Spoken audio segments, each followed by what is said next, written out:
లే, లేచి నిలబడు. అలా శ్రీకృష్ణుడు పలికిన మొట్టమొదటి మాటలకు అర్జునుడు ఇలా జవాబు చెప్తున్నాడు. ఓ శ్రీకృష్ణ, నువ్వు రాక్షసులని చంపావు, ఇతర శత్రువులని చంపావు.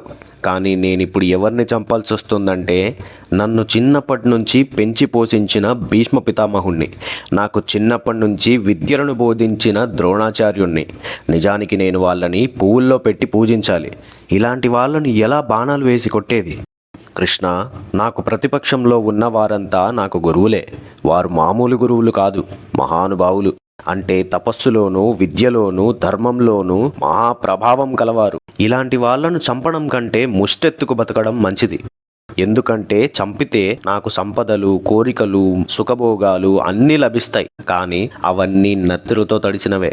అలాంటి భోగాదులను అనుభవిస్తే ఈ లోకం వరకు బాగానే ఉంటుంది, కానీ పై జన్మకు ఉత్తమ గతులు మాత్రం ఉండవు. కృష్ణ, ఉత్తమోత్తమ ధర్మమని సన్యాస మార్గంలోకి పోవడం మంచిదో, క్షత్రియ ధర్మమని యుద్ధంలోకి దిగడమే మంచిదో, ఈ రెండిటిలో ఏది ఎక్కువ ప్రశస్తమో నాకు తెలియటం లేదు.